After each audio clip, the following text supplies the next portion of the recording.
It happens every time. That moment when you speak a truth too profound and the room goes silent. You can feel it, the discomfort spreading like a contagion. The polite smiles masking cognitive panic. It's not your imagination. They're threatened by you, not by what you've said, but by what your mind represents. You've felt it, haven't you? That growing isolation as your thoughts deepen. The widening gulf between you and the comfortable masses who prefer pleasant lies to uncomfortable truths. This is no accident. This is the price of seeing too clearly in a world that thrives on comforting blindness. Schopenhauer understood this brutal reality. He saw what you're experiencing now. Intelligence is not a gift. It's a burden that forces you to perceive what others cannot or will not see. History confirms this pattern with ruthless consistency. From Socrates poisoned for questioning authority to Tesla dying penniless despite revolutionizing our world. From Galileo imprisoned for astronomical truth to Turing driven to suicide despite saving millions of lives. They weren't rejected because they were wrong. They were rejected because they were right too soon. And now you walk their path, feeling that same resistance whenever your insights pierce the comfortable illusions that keep society functioning. But why? Why does your intelligence, more than any other quality, trigger such primal resistance? The answer lies in the mirror you unknowingly hold up to others. Think about it. When you stand next to someone physically stronger, do they feel physically weaker? No. When you meet someone wealthier, does their abundance diminish others? No.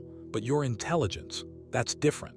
Your capacity for deep thought doesn't just introduce new ideas, it reflects back the intellectual limitations of everyone around you, and that reflection is unforgivable. Your presence alone, even in silence, forces others to confront their cognitive boundaries. This isn't just psychological theory. Neuroscience confirms it. When people feel intellectually outmatched, their amygdala, the fear center of their brain, activates as if facing physical threat. Their primitive mind cannot distinguish between intellectual challenge and survival danger. To them, your thoughts are not just ideas. They are existential threats. This is the cruel paradox you find yourself trapped in. The deeper you think, the more you understand, and the more profoundly you isolate yourself from the very society you might help elevate. You've experienced this social machinery firsthand. The blank stares when you introduce a complex idea. The swift change of subject when conversation ventures beyond comfortable shallows. The subtle exclusion from groups where your insights might disrupt the comforting status quo. These are not coincidences. They are defense mechanisms. The collective immune system responding to what it perceives as an intellectual pathogen, you. This is why charismatic fools gain followers while profound thinkers sit alone. This is why social media algorithms reward emotional simplicity while punishing nuanced depth. This is why education systems claim to value critical thinking while rewarding obedient memorization. The system is not built for you. It was never meant for minds that question too deeply or see too clearly. Modern psychology has names for these mechanisms that push you to society's edges. The Dunning-Kruger effect, where the incompetent cannot recognize their limitations while the intelligent doubt their exceptional abilities. Status quo bias, the collective preference for comfortable familiarity over disruptive truth.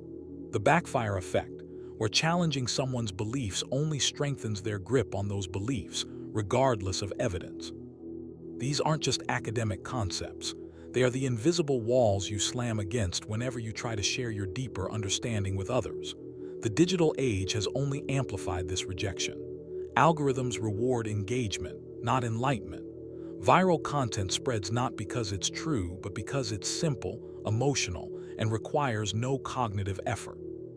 Where does this leave you? In the same position as Schopenhauer, who recognized the fundamental disconnect between the will to live, the blind drive for comfort and pleasure that guides most humans, and the will to truth that drives minds like yours. But your situation is not hopeless. This intellectual isolation is not a punishment, it's a signal. You've outgrown the cognitive constraints that bind most minds to comfortable mediocrity. Your discomfort in shallow social waters is not weakness, it's evidence of your depth. Schopenhauer didn't just diagnose this condition. He prescribed the antidote. First, embrace your solitude not as exile but as sanctuary. The space where your thoughts can expand without the constant pressure to simplify or apologize. Second, Seek your intellectual kin, not in mainstream approval but in the words of other deep thinkers across time and space. Third, learn to navigate the social world strategically, recognizing when to reveal your depths and when preservation requires restraint. You're not broken. You're seeing reality without the comforting filters that make existence tolerable for most. This clarity comes at a price, one paid by every significant thinker throughout history. Remember this brutal truth. Society doesn't fear intelligence itself. It fears what intelligence reveals. The emperor has no clothes, and you can see his nakedness clearly. Your crime isn't being wrong.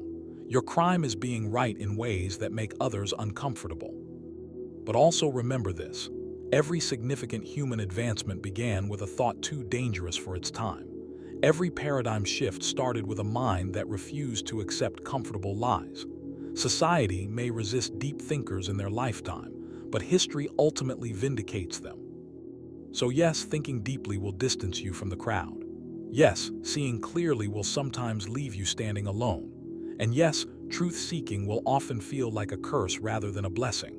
But without minds like yours, minds that push beyond comfortable boundaries, humanity stagnates. You stand at a crossroads now. You can dim your light to fit in, truncate your thoughts to be accepted, simplify your understanding to be welcomed. Or you can embrace your intellectual nature fully, accepting that depth brings both isolation and insight, both loneliness and clarity. The choice is yours, but know this, the world doesn't need more people thinking shallowly. It needs those rare few who can see beneath the surface, who can penetrate illusions, who can think beyond comfortable boundaries. It needs minds like yours, not despite your differences, but because of them. So if you've ever felt alone in your thoughts, know that you walk a path traveled by history's most significant thinkers. Your isolation isn't failure. It's the price of intellectual courage in a world that prefers comfortable blindness to uncomfortable sight. If you felt the weight of this message, if it resonates in the depths of your mind, then share it with another deep thinker who may be struggling with their intellectual isolation. They need to know they're not alone. And if you want to continue this journey into the unvarnished truths that society works so hard to conceal, subscribe now. We're just beginning to peel back the comfortable lies that most will never question. The choice to see clearly was never the easy path, but it's the only path worth taking.